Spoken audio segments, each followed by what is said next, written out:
Students का। तो सबसे पहले समझते हैं यूज़ ऑफ अपोस्ट्रॉफी एस। जैसे आपने ये तो देख लिया, जैसे मान लीजिए अगर मैंने यहाँ लिखा सिस्टर, सिस्टर्स इन लॉ, और अगर मैंने यहाँ पे लिखा तो यहाँ पे क्या लिखा, सिस्टर इन लॉज, ठीक है, अपोस्ट्रॉफी के साथ। दोनों में डिफरेंस क्या है, ये तो आपने देख लिया कि यहाँ पे अगर हमने इस तरीके से यूज़ किया, दैट मीन्स हमने इसको यहाँ पे प्लूरल में चेंज कर दिया है, ठीक है। जबकि इस वाले में ये क्या कर रहा है, दोनों के मीनिंग में थोड़ा सा डिफरेंस आ जाएगा। यहाँ पे बहुत सारी सिस्टर्स इन लॉ की बात की जा रही है, जबकि यहाँ सिस्टर इन लॉज, यहाँ पे ये जो एपोस्ट्रॉफी एस है ना, ये पोजीशन बताने का काम करता है। एक तरीके से इसका जो हिंदी में आप सेंस देखेंगे तो ये हो जाता है के, की, ये वाला सेंस देने लग जाता है, ठीक है। सिस्टर इन लॉज के या सिस्टर इन लॉज की, ये वाला सेंस ये देने लग जाता है, ठीक है। तो एक तरीके से ये जो है ये हमें क्या करता है, पोजीशन बताने का काम करता है। अपोस्ट्रॉफी एस को हम मैक्सिमम जो यूज़ करते हैं क्या करता है, हमें पोजीशन बताता है। जैसे कि आप देखेंगे टू एक्सप्रेस पोजीशन, तो ये हमें पोजीशन बताने का अधिकार शो करने के लिए क्या करते हैं, हम इसको यूज़ करते हैं, ठीक है। तो आई होप कि ये चीज़ आप अच्छे से क्लियर हुए, अच्छे से समझ में आई। अब बात करते हैं कि कंपाउंड नाउन में अपोस्ट्रॉफी एस यूज़ कहाँ करते हैं। तो जैसे आप देखेंगे अपोस्ट्रॉफी एस हमेशा लास्ट में यूज़ किया जाता है, जबकि जो सिस्टर्स, यानी कि जब आप प्लूरल में चेंज कर रहे थे तो आपको मेन वर्ड के साथ क्या है, एस को अटैच करना पड़ रहा था। आई होप कि आप दोनों के डिफरेंस को अच्छे से क्लैरिफाई कर पा रहे हैं, ठीक है। कि यहाँ पे जब हम प्लूरल में चेंज करते थे तो यहाँ पे हम आइडेंटिफाई करते थे कि रूट वर्ड क्या है, यहाँ पे हम आइडेंटिफाई करते थे कि मेन वर्ड क्या है,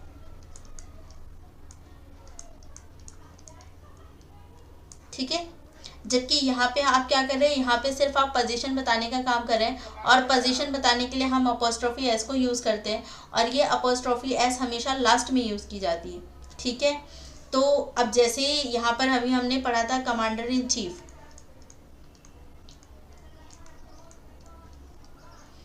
कमांडर इन चीफ।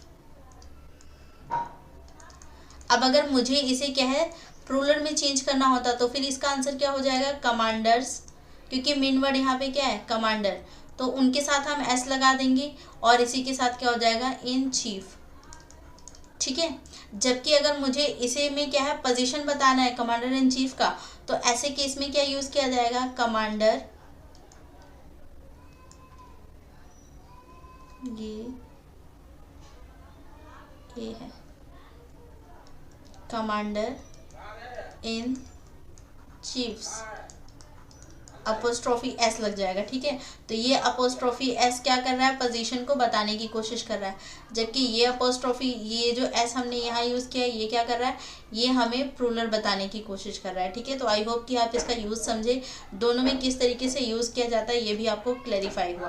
तो ये तो हमने पहले ही चीज़ पढ़ी, कंपाउंड नाउन के केस में आपको किस तरीके से अपोस्ट्रॉफी एस को यूज़ करना है। अभी अपोस्ट्रॉफी एस वाला कॉन्सेप्ट खत्म नहीं हुआ है, ये आप देखेंगे हर जगह पे अलग अलग तरीके से यूज़ किया जाता है। बेसिकली हम मानते हैं, जो बच्चों ने अब तक पढ़ा है या ज़्यादातर जो यूज़ करते हैं वो देखते हैं कि जो अपोस्ट्रॉफी एस है ना, वो ज़्यादातर यूज़ किया जा रहा है लिविंग चीज़ के लिए भी, ठीक है। उन्हें लगता है कि जो लिविंग बींग्स हैं उनके साथ ही हम अपोस्ट्रॉफी एस को क्या है, यूज़ करते हैं।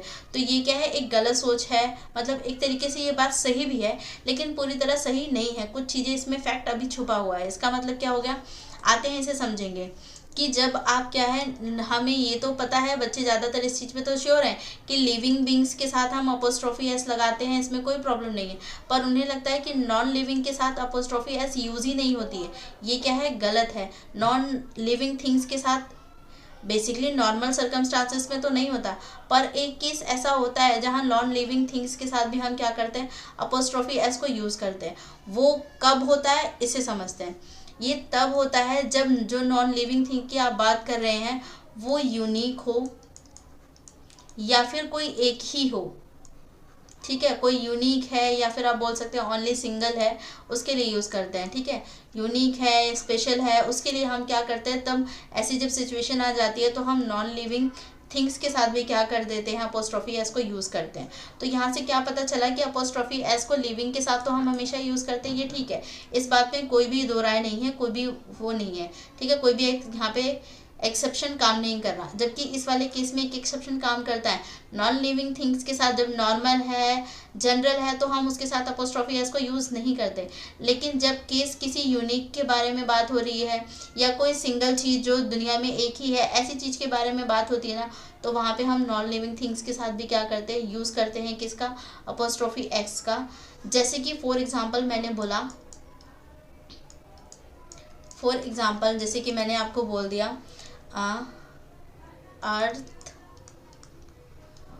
Earth's beauty. अब यहाँ पर आप देखेंगे अर्थ क्या है, एक तरीके से नॉन लिविंग ही है, ठीक है, और इसकी ब्यूटी। अब यहाँ पे आप देखेंगे अर्थ की खूबसूरती, ये यूनिक चीज़ है, ये सिर्फ एक ही है, आप और कहीं जाके नहीं ढूंढ सकते उसे, या और कहीं जाके नहीं मिलेगी। आप अर्थ को छोड़ के कहीं और किसी और उस पर चले जाए ग्रह पे, तो वहाँ पर आपको ये चीज़ देखने को नहीं मिलेगी, अर्थ की ब्यूटी। दैट मीन्स ये क्या है, यूनिक है, एक है, सिंगल है, तो उसके साथ हम क्या करते हैं, एस यूज़ करते हैं, और ये सही है, इसमें कोई भी प्रॉब्लम नहीं है, ठीक है। आई होप ये समझ में आया होगा। ऐसे ही अगर हम मान लीजिए इसकी जगह पे हम कोई दूसरा एग्जांपल भी ले सकते हैं, जैसे हम बात करते हैं शेक्सपियर्स की, तो उनको ही यूज़ करते हैं। जैसे मैंने बोला the Shakespeare's dramas are very interesting. मान लीजिए मैंने आपको कहा the Shakespeare's dramas are very interesting, तो आप देखेंगे कि यहाँ पे जो उनके ड्रामाज की मैं बात कर रही हूँ, ये क्या है, ये भी तो एक नेगेटिव चीज़ है। जो ड्रामा है वो क्या है, नेगेटिव ही है, लेकिन यहाँ पर क्या है, ये यूनिक भी है, हम ये भी जानते हैं, ठीक है। तो उस केस में आपने देखा इसके साथ अपोस्ट्रोफी एस यूज़ कर लिया जाएगा, कोई प्रॉब्लम नहीं होगा, ठीक है। तो आई होप कि ये भी आपको अच्छे से क्लैरिफाई हुआ होगा कि वो क्या है, बहुत इंटरेस्टिंग है, यहाँ पे बात की गई थी, ठीक है। तो आई होप ये चीज़ आपको अच्छे से समझ में आई होगी कि वैसे तो हम लिविंग बीइंग के साथ ही यूज़ करते हैं अपोस्ट्रोफी एस को, पर एक केस ऐसा होता है जहाँ हम नॉन लिविंग थिंग्स के साथ भी क्या करते हैं, अपोस्ट्रोफी एस को यूज़ करते हैं। वो कौन सा होता है, जब नॉन लिविंग थिंग यूनिक हो, सिंगल हो, ठीक है, उस केस में हम क्या करेंगे, नॉन लिविंग थिंग्स के साथ भी अपोस्ट्रोफी एस को यूज़ करेंगे, ठीक है। तो आई होप ये क्लियर हुआ। नेक्स्ट एक और चीज़ हम देखेंगे, हिसिंग साउंड। इसके साथ भी क्या किया जाता है, अपोस्ट्रोफी एस का एक कंट्राडिक्शन होता है। क्या चीज़ है, जैसे हम जानते हैं नॉर्मल सेंटेंसेस में हमें पोजीशन दिखाना होता है तो हम अपोस्ट्रोफी एस को यूज़ कर लेते हैं, जबकि ऐसे वर्ड जिनमें हिसिंग साउंड आता है, हिसिंग का साउंड का मतलब जिसमें पीछे एस वाला साउंड आता है, ऐसे वाले साउंड के साथ हम क्या है, अपोस्ट्रोफी एस यूज़ नहीं करते। जैसे मान लीजिए मैंने यहाँ लिखा हुआ है बॉयज़, ठीक है, अब मैंने इसको बोला कि मुझे ये बॉयज़ क्या बहुत सारे के लिए बता रहा है, अब देखेंगे बॉयज़ यहाँ पे हिसिंग वाला साउंड आ रहा है, ठीक है। अब इसी में मुझे क्या है, अपोस्ट्रोफी भी लगाना है, दैट मीन्स मुझे इसके साथ एक यहाँ पर पोजीशन भी शो करना है, तो आप यहाँ पर दोबारा से अपोस्ट्रोफी एस लगा के ऐसे करके नहीं कर सकते। तो ऐसे केस में हम क्या करते हैं, जो हिसिंग साउंड होते हैं उनके साथ जब आप इसे ठीक करेंगे तो इसे कैसे लिखेंगे, इसे लिखने का तरीका हो जाता है बॉयज़, इनके साथ एस पहले से, तो आपको अलग से एस अटैच नहीं करना, बस आप क्या कर देंगे, जो एस है उसके बाद सिर्फ डैश लगा के छोड़ देंगे। ये भी एक तरीका होता है अपोस्ट्रोफी एस को दिखाने का, लेकिन ये सिर्फ यूज़ किया जाता है हिसिंग साउंड वाले के साथ बस, ठीक है। आपको समझ में आई ये बात कि यहाँ पे हमने बात की है जब हिसिंग साउंड वाले क्वेश्चन होते हैं या ऐसी चीज़ें आपको मिलती हैं, तो इस केस में आपको क्या करना है कि आपको दोबारा से अपोस्ट्रोफी लगा के एस नहीं लगाना, आपको सिर्फ वो जो एस पहले से लगा था प्लूरल बनाने के लिए उसे, उसके बाद ही आपको अपनी अपोस्ट्रोफी लगा देनी है, सिर्फ अपोस्ट्रोफी एस नहीं यूज़ करना दोबारा, ठीक है। आई होप ये भी आपको क्या होगा, अच्छे से क्लियर हुआ होगा। कुछ और भी जगहें हैं जहाँ पर हम क्या है, अपोस्ट्रोफी एस को यूज़ करते हैं, उसे भी देख लेते हैं। जैसे मान लेते हैं, जैसे कि हम बात करते हैं पर्सोनिफिकेशन की। अब यहाँ पे पर्सोनिफिकेशन क्या है, पर्सोनिफिकेशन का मतलब हो जाता है किसी चीज़ का मानवीयकरण करना। आपने इसको जब अलंकार पढ़ा होगा तो अपने बहुत बार पढ़ा होगा, मानवीयकरण करना। इसका मतलब क्या है, इसका मतलब है जब आप चीज़ों को क्या कर देते हैं, उसे किसी भी निर्जीव चीज़ को जब आप एक इंसान की तरह दिखाने लग जाते हैं, आप इस तरीके से शो करते हैं जैसे वो इंसान की तरह रिएक्ट कर पा रहा है, हरकतें कर पा रहा है, उसे दिखाने की जब आप कोशिश करते हैं ना, तो ऐसी चीज़ को हम क्या बोल देते हैं, पर्सोनिफिकेशन। जैसे हम कई बार क्या करते हैं, जो फीमेल्स हैं उनकी ब्यूटी को कंपेयर किया जाता है मून से, तो आप देखेंगे यहाँ पर कि मून और या फिर मून की ब्यूटी को कंपेयर किया जाता है, जैसे भी है आप देखेंगे कि यहाँ पे क्या है, पर्सोनिफिकेशन किया जाता है। हम जानते हैं कि मून कोई पर्सन नहीं है, लेकिन फिर भी उसकी ब्यूटी को क्या है, आप कंपेयर करें किसी फीमेल से, या किसी फीमेल की ब्यूटी को आप उससे कंपेयर करने की कोशिश करें, दैट मीन्स आप उसका यहाँ पे क्या कर दे रहे हैं, मानवीकरण कर रहे हैं, पर्सोनिफिकेशन कर रहे हैं, ठीक है। तो उसे हम बोलते हैं पर्सोनिफिकेशन। अब जैसे मान लीजिए फॉर एग्जाम्पल मैंने बोला यहाँ पर तो ऐसे केस में क्या किया जाता है, उस केस में जब आप किसी भी निर्जीव चीज को पर्सोनिफाई कर रहे हैं या पर्सोनिफिकेशन उसका कर रहे हैं, तो उस केस में भी आपको क्या करना है, अधिकार दिखाने के लिए हम उसके साथ अपोस्ट्रोफी एस को यूज करते हैं। जैसे मैंने यहाँ पर अगर बोला मून्स ब्यूटी, ठीक है, तो यहाँ पर आप देखेंगे मून्स ब्यूटी, तो यहाँ पे इसकी खूबसूरती की बात की जा रही है, जबकि हम जानते हैं कोई पर्सन नहीं है, फिर भी आप क्या है, एक मानवीकरण कर रहे हैं इस एग्जाम्पल के थ्रू उसमें। या फिर और भी एग्जाम्पल हम ले सकते हैं, जैसे कि मान लीजिए हमने बोला सन्स फ्यूरी, ठीक है, तो उसका जो सन्स फ्यूरी हो गई। या फिर इसी में एक और आप ले सकते हैं नेचर्स लव। अब आप देखेंगे ये जो है ब्यूटी, फ्यूरी, लव्स, ये वो चीज़ है जो किसी पर्सन के साथ यूज़ की जाती है, पर्सोनिफिकेशन। तो यहाँ पे आपने ये वर्ड इनके साथ यूज़ करके क्या है, एक तरीके से पर्सोनिफिकेशन क्रिएट करने की कोशिश की है इन निर्जीव चीज़ों का, ठीक है। तो इसके लिए भी आप क्या आइडेंटिफाई होगा कि जब आप क्या करते हैं, किसी भी निर्जीव चीज़ का पर्सोनिफिकेशन कर देते हैं, उसको उसके मानवीयकरण में उसको कन्वर्ट करने की कोशिश करते हैं, या उसके गुण को मानव की तरह दिखाने की कोशिश करते हैं, तो उस केस में हम क्या कर सकते हैं, उसके साथ हम अपोस्ट्रोफी एस को यूज़ करते हैं। इसके अलावा अपोस्ट्रोफी एस के और भी बहुत सारे यूजेस होते हैं, उन्हें भी देखते हैं। जैसे मान लीजिए आप कहीं पर किसी भी चीज़ का टाइम शो करना चाह रहे हैं, या इसी में मैं बोल सकती हूँ कि आप किसी चीज़ का वेट बताना चाह रहे हैं, या डिस्टेंस बताना चाह रहे हैं, या फिर इसी को बोल सकते हैं मेजरमेंट बताना चाह रहे हैं। तो इन सब केसेस में भी हम क्या यूज़ करते हैं, इन सब चीज़ों को शो करने के लिए भी हम क्या अपोस्ट्रोफी एस को यूज़ करते हैं, ठीक है। जैसे मान लीजिए एग्जांपल भी मैं आपको बता देती हूँ इसका। जैसे मैंने बोला 1 किलोमीटर डिस्टेंस है अभी, या यहाँ पे आप डिस्टेंस को शो करने के लिए क्या है, इस तरीके से अपोस्ट्रोफी यूज़ करते हैं। इसी तरीके से मान लीजिए यहाँ पे और भी यूज़ किया जा सकता है। मैंने बोला 1 डेज लीव, तो यहाँ पे आप क्या करना चाह रहे हैं, यहाँ पे हम टाइम को बताने के लिए यहाँ पर भी यूज़ कर सकते हैं, वेट को बताने के लिए आप इसे यूज़ कर सकते हैं। इसके अलावा डिस्टेंस बताने के लिए भी यूज़ किया जाता है। आप किसी चीज़ का मेजरमेंट बता रहे हैं ना, तो उसके लिए भी क्या है, आप अपोस्ट्रोफी एस को यूज़ कर सकते हैं।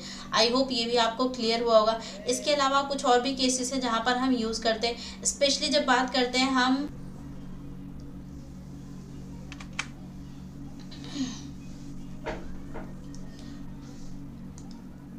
सो स्टूडेंट्स, जो आप यहाँ पे वर्ड देखेंगे somebody, nobody, someone, no one, everybody, everyone, इनके साथ भी क्या है, हम अपोस्ट्रोफी एस को यूज़ करते हैं जब आप इस पे अपना पोजीशन शो करना चाह रहे हैं इनके साथ। तो आप क्या है, इनके पोजीशन को जब शो करना चाहते हैं तो यस हम अपोस्ट्रोफी एस यूज़ करते हैं। अब एग्जाम में जो इससे क्वेश्चन पूछे जाते हैं ना, वो 2 तरीके के होते हैं। 2 तरीके की किस तरीके के, जैसे अब यहाँ पे इनमें जो क्वेश्चन बनेंगे वो 2 तरीके से आएंगे। पहला केस तो ये होता है जब ये समबडी, नोबडी, समवन ये सिंगल ही आ जाते हैं, मतलब अकेले आ रहे हैं। मैं यहाँ पे इसे सिंगल ही लिख दे रही हूँ कि जब ये अकेले आ रहे हैं तो आप इनके साथ अगर पोजीशन दिखा रहे हैं। दूसरा केस क्या होता है, जब समबडी, नोबडी के साथ एल्स लग जाता है, तो ये अकेले ना आके इसके साथ एक वर्ड और जुड़ जाता है एल्स। 2 तरीके से इस पे एरर क्वेश्चन में पूछे जाते हैं या बनते हैं। अब इसमें क्या कहने का मतलब है, पहले वाले केस में मैंने कहा somebody, nobody, someone, no one, ये क्या है, अकेला आ जाता है। जब अकेला आ रहा है तो बहुत सिंपल हो गया कि हमें यहाँ पे क्या है, पोजीशन दिखाना है, तो हम चुपचाप अपोस्ट्रोफी एस लगा देंगे और ये क्या हो जाएगा, राइट हो जाएगा। जबकि दूसरे वाले केस में जब एल्स आ जाता है ना, तो यहाँ पे आपके ऊपर बाइंडेशन आ जाती है। क्या कि आपके साथ, मान लीजिए मैंने इसी के साथ ही आपको एग्जाम्पल में दे दिया नोबडी एल्स। अब मैंने बोला कि मुझे इसके साथ पोजीशन शो करना है, तो जब आप पोजीशन शो करेंगे ना, तो आप अपोस्ट्रोफी एस नोबडी के साथ नहीं लगा के एल्स के साथ लगाएंगे। इसका मतलब इसे लिखने का तरीका क्या हो जाएगा, ये हो जाएगा नोबडी एल्स, और इसके साथ क्या लगा देंगे, आप अपोस्ट्रोफी लगा देंगे, ठीक है। जब एल्स आ जाता है इन वर्ड के साथ, दैट मीन्स तब आप अपोस्ट्रोफी एल्स के साथ लगाएंगे, ना कि इन वर्ड के साथ। समझे, बस इतना कहने का मतलब था। अब जैसे आपको ये 3 एग्जाम्पल गिवन है, आप इसे देख के खुद बताइए कि कौन सा स्टेटमेंट इसमें से सही है और कौन सा सही नहीं है। ये चीज़ आप यहाँ से भी क्या है अच्छे से क्लैरिफाई कर पाएंगे। तो समझते हैं, जैसे आप देखेंगे फर्स्ट वाले स्टेटमेंट में हमें गिवन है I have got somebody's book. अब यहाँ पे क्या है देखेंगे आप कि समबडी अकेला आया हुआ है, इसके साथ कोई एल्स नहीं है। और जब अकेला आया होता है तो सबसे सिंपल केस है, यस मुझे यहाँ पे क्या है पोजीशन दिखाना है तो मैंने अपोस्ट्रोफी एस यूज़ कर लिया और ये क्या है बिल्कुल सही है, यहाँ कोई भी एरर नहीं है। नॉर्मल केसेस में हम यही करेंगे। सेकेंड वाले में आएंगे, यहाँ पर आप देखेंगे I have got somebody's else book. Next में आप देखेंगे I have got somebody else और उसके साथ अपोस्ट्रोफी एस यहाँ यूज़ किया गया और फिर आ गया बुक। अब यहाँ पे समबडी के साथ यूज़ कर लिया गया और यहाँ पे एल्स के साथ। अभी आपको मैंने यहाँ पे बताया, अच्छे से क्लियर किया इस चीज़ को कि जब समबडी नोबडी के साथ एल्स आ जाता है तो ऐसे केस में आप अपोस्ट्रोफी कभी नोबडी समबडी के साथ यूज़ ना करके एल्स वर्ड के साथ यूज़ करते हैं। ठीक है, तो आप इसके साथ क्या करते हैं अपोस्ट्रोफी एस को यूज़ करते हैं। दैट मीन्स सेकेंड वाले केस में तो एल्स के साथ यूज़ किया गया तो ये क्या हो जाएगा राइट हो जाएगा। और इस वाले केस में सेकंड वाले में क्या है गलत हो जाएगा। क्यों? क्योंकि यहाँ पे समबडी के साथ कर दिया गया, ये ग्रामेटिकली क्या है रॉन्ग माना जाता है। ठीक है, तो आई होप कि ये चीज़ आपको अच्छे से क्लैरिफाई हुई होगी। तो यहाँ पे आपने कुछ यूजेस देखे, किसके यूजेस देखे, अपोस्ट्रोफी एस की देखा आपने कि ये किस तरीके से अलग अलग जगहों पे अपने रोल को प्ले कर रहा है। सबसे पहले हमने यहाँ पे देखा था अपोस्ट्रोफी का, एक बार मैं दोबारा से गो थ्रू करवाना चाहूँगी इसे, क्योंकि बहुत सारी चीज़ें हमने यहाँ पे देख ली अपोस्ट्रोफी एस के बारे में। अपोस्ट्रोफी एस हमने देखा कि पोजीशन बताने का काम करता है। सबसे पहले इसको कंपाउंड नाउन में किस तरीके से हम दिखाते हैं ये मैंने बता दिया कि जब आप कंपाउंड नाउन में क्या करना चाहते हैं, पोजीशन को शो करना चाहते हैं, तो जो लास्ट वाला वर्ड होता है ना उसके साथ आप अपोस्ट्रोफी एस को लगाकर क्या कर सकते हैं, पोजीशन को शो कर सकते हैं, जैसे कि हमने यहाँ पर किया है। ठीक है, यही चीज़ अगर आप अलग अलग चीज़ों के साथ यूज़ करेंगे तो किस तरीके से यूज़ करना है उसे हमने देखा। कई जगह पे हमें बचपन से ही पढ़ रहे होते हैं कि हमने देखा है कि लिविंग बीइंग के साथ तो हम आसानी से अपोस्ट्रोफी एस लगा देते हैं, तो बच्चों को ये गलतफहमी हो जाती है कि नॉन लिविंग थिंग्स के साथ क्या है कभी अपोस्ट्रोफी एस नहीं लगता। ये बात आधी सच है कि नॉर्मल सिचुएशन में नॉर्मल केसेस में हम नॉन लिविंग थिंग्स के साथ अपोस्ट्रोफी एस यूज़ नहीं करते, बट जब बात किसी यूनिक चीज़ की हो रही होती है, किसी सिंगल जो दुनिया में एक ही है उसके बारे में बात हो रही होती है, ऐसी निर्जीव चीज़, तो उसके साथ हम अपोस्ट्रोफी एस को लगाते हैं। ठीक है, जैसे कि हमने यहाँ बात करी थी अर्थ्स ब्यूटी की, ऐसी हमने शेक्सपियर्स के ड्रामा की बात की थी जो क्या है बहुत ज़्यादा इंटरेस्टिंग है। तो यहाँ पे भी ये क्या है, शेक्सपियर्स का जो ड्रामा है वो क्या है, एक देखें तो नॉन लिविंग ही है लेकिन स्पेशल है, यूनिक है, दैट्स वाई हमने इसके साथ क्या है अपोस्ट्रोफी एस यूज़ किया है। ठीक है, सेकेंड चीज़ हमने देखी थी हिसिंग साउंड के केस में। हिसिंग साउंड जिन वर्ड में आता था अगर आपको उसको चेंज करना है तो ऐसे केस में हमने कहा था पहले से उसमें एक एस है जिसकी वजह से वो हिसिंग साउंड क्या है क्रिएट हो रहा है, तो आप दोबारा से अपोस्ट्रोफी लगा के एस नहीं लगा सकते, वहाँ पे सिर्फ आप क्या है कॉमा लगा के क्या है छोड़ देते हैं। जो एस है आपको पहले से उसमें दिख रहा है उसके ऊपर आप क्या है सिर्फ कॉमा लगा के छोड़ देते हैं, इस तरीके से लिख के छोड़ देंगे। ठीक है, जैसे मान लीजिए कि यहीं पे जैसे मैंने बॉय वाला दिया था, आप यहाँ पे और भी कुछ ले सकते हैं। मान लीजिए मैंने पहले से ही गर्ल्स लिखा हुआ है, अब इसमें आपको अपोस्ट्रोफी एस लगाना है या आपको पोजीशन दिखाना है तो आप क्या सिंपल बस यहाँ पे एक कॉमा लगा देंगे, बस ये हो गया। ये अपोस्ट्रोफी एस में ही कंसीडर किया जाएगा कि आपने यहाँ पे पोजीशन को दिखा दिया गया है। सिंपल तरीका होता है हिसिंग साउंड के अंदर। ठीक है, तो आई होप कि ये चीज़ क्लियर हुई होगी। ये हमने 3 रूल यहाँ पे अब तक समझ लिए। अपोस्ट्रोफी एस का एक कंपाउंड नाउन में किस तरीके से यूज़ किया जाता है, लिविंग और नॉन लिविंग थिंग्स होंगी तो उनके साथ कैसा रिएक्शन होगा। हिसिंग साउंड के केस में आपने देख लिया कि सिर्फ कॉमा लगाने से काम चल जाता है, हमें और इसमें दोबारा से एस लगाने की ज़रूरत नहीं पड़ती।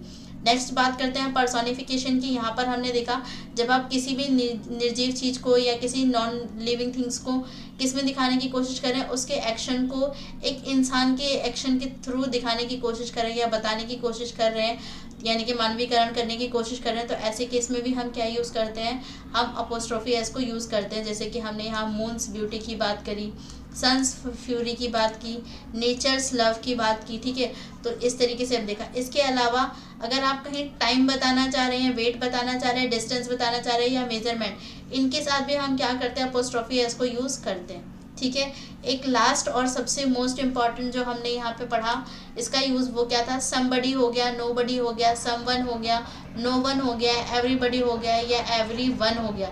इनके साथ अगर ये अकेले आते हैं तो कोई प्रॉब्लम नहीं है, हमें अगर इनमें पोजीशन दिखाना है तो हम बस अपोस्ट्रोफी एस को यूज़ करते हैं और पोजीशन दिखा देते हैं। जबकि अगर हम इन्हीं वर्ड के साथ अगर एल्स वर्ड आ जाता है तब आपको पोजीशन दिखाना है तो आप इन वर्ड के साथ अपोस्ट्रोफी एस नहीं यूज़ कर पाते, तो आपके ऊपर एक कंपल्शन आ जाता है कि आपको एल्स के साथ ही क्या करना पड़ता है, अपोस्ट्रोफी एस को यूज़ करना पड़ता है। ठीक है, जैसे कि आपने ये थर्ड वाले एग्जांपल में देखा कि यहाँ पे समबडी एल्स आया था, तो एल्स के साथ हमने क्या किया, अपोस्ट्रोफी एस को यूज़ किया है, जबकि ना कि समबडी के साथ। जैसे कि आप यहाँ पे अब देख पाएंगे, अच्छे से रब कर दिया मैंने, तो आप देखेंगे कि यहाँ पे एल्स के साथ क्या है, हमने अपोस्ट्रोफी एस को यूज़ किया। ठीक है, तो ये इसको लिखने का एक सही तरीका होता है, और फर्स्ट वाला भी तरीका क्या है, सही था जब अकेला है। सेकंड वाले केस क्या हो जाएगा, ये रॉन्ग है, ऐसे नहीं लिख सकते, और अगर आप ऐसे लिख रहे हैं तो ग्रामेटिकली क्या है, गलत माना जाएगा। ठीक है, आई होप ये चीज़ें आपको अच्छे से क्लियर हुई। तो ये हमारा 15th रूल था जो काफ़ी लेंदी हो गया। हमने यहाँ पर 2 बातें समझी कि कंपाउंड नाउन को कैसे हम सिंगुलर से प्लूरल में चेंज कर सकते थे, फिर इसके बाद हमने अपोस्ट्रोफी एस के बहुत सारे यूजेस देखे। ठीक है, तो आई होप कि आपको ये चीज़ें अच्छे से यहाँ पर क्या हुई होंगी, क्लैरिफाई हुई होंगी। अगर यहाँ तक चीज़ें अच्छे से क्लैरिफाई हुई, आई नो कि ये चीज़ें बहुत लेंदी चली गई, बट मुझे इतना भी अश्योर है कि आपको ये चीज़ बहुत अच्छे से कॉन्सेप्ट समझ में आया होगा। आपको अलग अलग वीडियो में जाके या अलग अलग चैनल को ढूंढ के आपको ये चीज़ नहीं समझनी पड़ेगी, आपको एक जगह पे ही चीज़ें क्या है, कंपाइल्ड फॉर्म में मिल गई हैं। तो अगर यहाँ तक कोई डाउट नहीं है, कोई प्रॉब्लम नहीं है, तो हम मूव करेंगे। मूव करने से पहले कुछ एक आधा कॉन्सेप्ट और है जो हम समझना चाहेंगे, जैसे कि ये वाले केस। जब हम क्या है, ये भी बहुत इंपॉर्टेंट है, एग्जाम में इससे भी क्वेश्चन पूछा जाता है। ये भी अपोस्ट्रोफी एस वाला ही केस है। ठीक है, जो थोड़ा मिस हो रहा था बट याद आ गया तो मैं आपको बता देती हूँ। ये भी इसमें क्या है, इफ़ 2 और more noun joint by implying common position. आप 2 या 2 से ज़्यादा नाउन को एक साथ क्या कर रहे हैं, जोड़ रहे हैं, जब उनका क्या है, कॉमन पोजीशन है, दोनों किसी एक चीज़ की तरफ इशारा कर रहे हैं, या दोनों किसी एक चीज़ की में, यानी कि दोनों जो नाउन है उनका पोजीशन या उनका अधिकार किसी एक चीज़ पे आप दिखाने की कोशिश कर रहे हैं, तो उस केस में भी हम क्या करते हैं, अपोस्ट्रोफी एस यूज़ करते हैं। बट कई बार प्रॉब्लम क्या आती है, हम दोनों के साथ यूज़ करते हैं, कई बार हम सिंगल के साथ यूज़ करते हैं, इनमें कुछ डिफरेंस होता है, उसको देखते हैं।